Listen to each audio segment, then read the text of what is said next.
Assalamu alaikum and hello everyone. My name is Maya Jandali and I'm the news director in NTV News Agency in Kuala Lumpur. I will be your moderator. I hope everyone is well and in good health during this CMCO. We are gathered here in NTV News Agency in Kuala Lumpur, Malaysia to discuss a very serious problem that we are facing in our society as well as other societies. We will be discussing causes, effects, as well as providing solutions that might help solving this problem. So, without further ado, let's welcome our respected guest. First, we have Nadia Afnaan, who is a broadcasting journalist who will be explaining about the problem that we will talk about. Secondly, we have our respected news editor, Abbas Souleyman, who will be talking about the causes of the problem. Thirdly, we will have Noor Afika Abdul Rahman, who will be providing effects of the problem, and I will be your moderator for this meeting, as well as the one who will provide few solutions that might help solve the problem. So I would like to invite our first speaker, Nadia Afnaan, to tell us what the problem exactly is. Assalamualaikum, Nadia. Hi, how are you? Walaikum salam, Maya. Thank you very much for having me. It's an honor. So tonight we'll be discussing a very important topic, especially for us media professionals and journalists. It's very important, and let's go into it. So the human brain has not evolved to perceive reality. It has evolved to create the illusion of reality. What do I mean when I say create the illusion of reality? This is when an exciting news, which is completely fabricated, tends to amass a lot of traction compared to a true but honest piece. This is what happens these days, and we can see that our understanding of what really is newsworthy these days, it has become a completely total misunderstanding. So after that, we'll now look into the increase. What is our exact topic for today? Our topic is the increasing rate of fake news on social media. We want to identify what is the problem, what are the causes, what are the effects, and finally, what are some of the solutions. Without further ado, I'd like to give Maya back the mic for more introductory comments. Thank you very much. Thank you so much, Nadia. So, after knowing that our problem is fake news, I would like to share with you a very interesting video that I will share with you. People can make a lot of money on the internet. How? Well, for instance, by spreading fake news. Wait a second. Fake news? Yep. The more people go to a website, the more money companies are willing to pay to put advertisements on the page. So, to attract viewers, creators of fake news put stories online that are full of lies. For instance, lies about a politician may be spread, which make the person look bad. The lie that may look like serious news is sometimes shared by millions of people. And during elections, voters can be influenced by this and vote for a president due to the effects of fake news. False news, on the other hand, is news that is changed, intentionally or unintentionally, little by little, every time it is passed on. With the use of technologies, information can be manipulated. So what we see and hear can be untrue. News is also dependent on what someone finds noteworthy. Lots of things happen, but only a few are being put in the spotlight, leaving many other events untold that may be just as important or even more important. So how do we know if information is true? There are independent organizations, like fact-checking sites and some critical media platforms that check the reliability of information. We can develop our critical thinking skills by asking questions and finding answers. Who is this author? Do other sources that are more reliable agree? How real do the other stories on the website look like? And what information? Okay, so I hope you enjoyed our interesting video. And now I would like to get back to Nadia to explain more about fake news problem.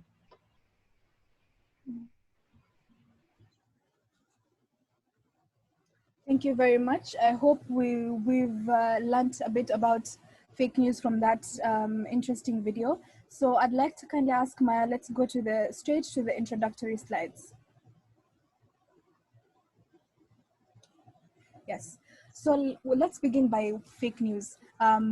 What is fake news, first of all? But before that, let's look at the survey that was done. A survey was done by Statistica, and it showed that 49% of the respondents admitted to spreading false information, but they didn't know about the fabrication before it. But later, another 30% completely agreed to sharing information that was false with the aim of creating fuss on the internet. So with that, we'd like to know fake news. What is fake news? What do we mean by the term fake news? And from the video, we can see that fake news and false information are two completely different things. So fake news is information that has been deliberately altered with the intent of deceiving a particular audience, while false information is information that whereby some parts have been removed in order to completely change the entire narrative. So when it comes to false information, it mainly contains a significant exclusion of correct information, which mainly has a negative impact. So when fake news are spread online, it leads to questions. You know, when you see an article, for example, in this COVID-19 times, there are a lot of conspiracy theories going around COVID-19, and when you read them, you get to have you have a lot of doubts. These doubts lead to questions. These questions lead to panic. This panic leads to havoc. So that is the cycle that fake news goes to in order to create havoc in society. So now we look at as journalists, we normally say that it doesn't matter what you write, it doesn't matter who reads it, it doesn't matter if it's true. What matters is who believes it. So we have the responsibility of changing the narrative one story at a time. We need to identify, am I writing the correct source of information? Am I portraying the correct sources to people? What am I trying to achieve? You know, these are the things we need to ask ourselves before spreading false information. And in tonight's topic, before that, we have examples of false fake news include hoaxes and like conspiracy theories, fabricated reports, clickbait, like for example on YouTube, and headlines, and even satire and uneven satire. So now that we have a basic understanding of the problem statement, we need to know how can we be able to curb this ongoing phenomena. We need to first of all identify the causes, we need to identify the effects, and finally we need to identify what are these solutions. How can we be able to stop this ongoing phenomena? And with that, I'd like to pass the mic back to Maya. Thank you very much for that. Thank you so much, Nadia. And now I would like to ask our respected news editor, Abbas Souleyman, to explain more about the causes of fake news. Assalamualaikum, Abbas. Thank you. Alaikum assalam, Maya. Thank you so much for having me. Okay, nowadays we are surrounded by media, TV, ads, website, magazine, news sites, radio, and most importantly, social media. And the cause of fake news could be under these three. Okay, first, the anonymity of social media. The anonymity accumulates the spread of fake news. Second, lack of media literacy. Last but not least, agenda purpose. I will start with the first one, which is the anonymity of social media accumulates the spread of fake news. Anonymity on the internet, as we know, applies to any interaction a user has on the internet that protects his or her identity from being shared with another user or with a third party. And this when most of fake information are coming from. We don't know who is behind the screen. People normally who spread fake news tend to be behind their keyboards. It could be anyone, so the anonymity that the internet creates exacerbates the entire situation. A platform like Facebook and Twitter have noted the anonymity online has become a tool to spread misinformation and manipulate public thinking. And sometimes anonymity also has been used to harsh and hurt other people. Therefore, hiding behind a screen enables user to spread fake news freely without being held accountable. The second cause of fake news, which is lack of media literacy. Most people who spread fake news, they don't have the ability to identify different types of messages that they are sending. People lack media literacy. Those to avoid the consumption of fake information, people need to equip themselves with the skills that identify the information. One of the easiest way nowadays, one of the easiest way nowadays to spread fake news and rumors is when you say the scientists say. The scientists say eating chocolate will make you smart. The scientists say watching YouTube content will make you a good speaker. But people don't ask these questions. Who are these scientists? Who wrote it? Where did it come from? Therefore, people need to have strong skill of media literacy that can be successfully to deal with, to avoid fake news. Last but not least, and I think it is the most important one, which is agenda purpose. People share fake news in order to serve their own agenda. Okay, fake news has a huge impact on individual and society, as it is deliberately persuade and encourage consumer to accept false beliefs that are shared to forward a specific agenda. The correlation of fake news poses significant challenges for organizations and brands. For example, a fake news that promotes a specific viewpoint or opinion about a product, brand, or organization which may not be true can be deliberately designed to mislead consumers. I just want to conclude with this example that happened during the 2016 presidential election when, go to next slide, yeah, when the support of Clinton spread fake news about Donald Trump. However, Trump's supporters also fought back and spread fake news about Hillary Clinton. I think that's all for me. Thank you so much. Thank you so much, Abbas. But very serious causes that we should think about. Now, I would like to pass the floor for our uh, journalist, Noor Afika Abdurrahman, to talk about the effects of fake news. Assalamualaikum, Afika. Waalaikum Assalam. Thank you, Maya. Thank you for inviting me for today. Okay, as you know, working in the media industry is actually a challenge for everyone. Any individuals who involved in this industry would face many challenges throughout their career. Personally, for me as a journalist, I had faced many challenges as well. So as a journalist, I need to write and gather news stories to attract the attention of the people, as well as deliver my message effectively. I also need to attend press conferences, public events, and interview people to make a report for news stories. My point is that the task that was given to me is to make sure that all of the information that I will deliver to the audience are all authentic news stories and comes from a reliable source. However, with the social media that you can easily access from smartphones, such as Facebook, Twitter, Instagram, and WhatsApp, people can easily spread fake news. Can you go to the third slide, please? Another one? Okay, thank you.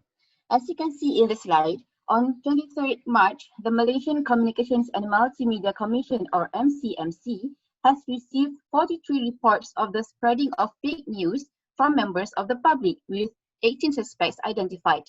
6 of them, including a celebrity, have been charged in court under Section 505, Subsection B of the Penal Code, which carries a maximum jail term of 2 years or a fine or both if found guilty. Okay, so in my opinion, even though the suspect who had spread the fake news had been charged, however, the effects will remain to the audiences who had received the fake news. Can you go to the previous slide, please? Thank you. Therefore, from the media perspective, I could say that the effects are first, exposure to misinformation, second, misinformation retained, and lastly, distrust towards media. Okay, so the first one is exposure to misinformation. When people are exposed to the fake news, they will tend to believe the fake news rather than search for the real news or facts. This is because the fake news that they received had disseminated worldwide. Therefore, corrective messages from the media cannot fully revert people's beliefs in the baseline. Okay, so the second is misinformation retained. Fake news tends to be a simple and coherent statement, and people will accept the statement. Hence, it is less effective for the media to refute the statement. In other words, the more complex the correction made by the media, then the less effective the processing of correction towards people will be. And the lastly is distrust towards media. Even though the media plays a big role in providing information to the people, however, there are large segments of society that does not trust the media.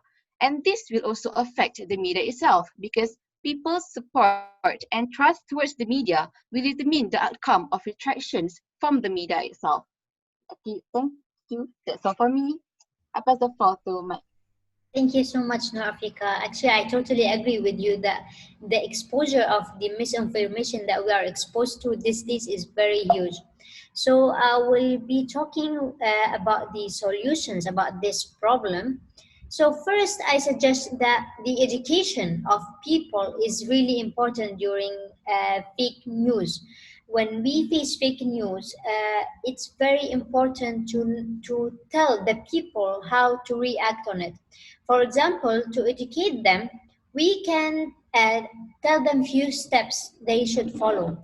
First, they have to check the source, where the source come from. Is it a reliable source or not? Is it a famous platform or a channel or news that is we can trust?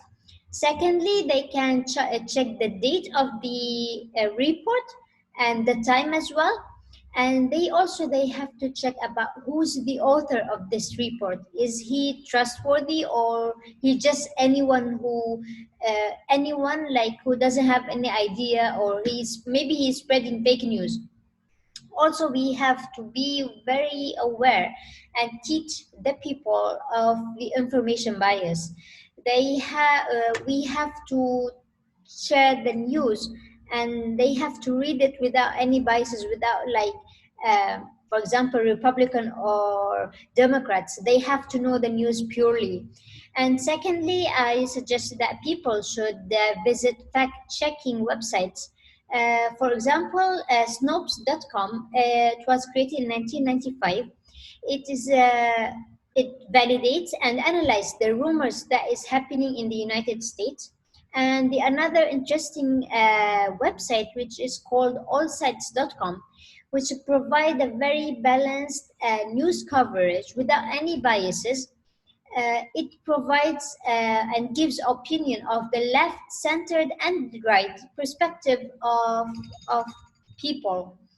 And thirdly, which is a very good thing, social media is really because social media now, as we can see, is a very plays a very essential role, and the number of the reported fake news in social media is very high.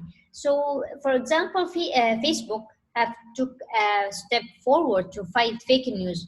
As you can see in the slides, this is an example of how people can report a fake news article or something fake on Facebook platform. So, however, when they report it, the Facebook authorities can take an action against this fake news and try to reduce and minimize the spread of it. So, sorry, okay. I don't know what happened to the mouse. Okay, never mind. In conclusion, to sum up, fake news is a very dangerous problem that we are facing, and some of the causes that were mentioned by Abbas, it's the anatomy, as well as the agenda. People with their agenda, they are the main cause of spreading fake news, and throughout the time, fake news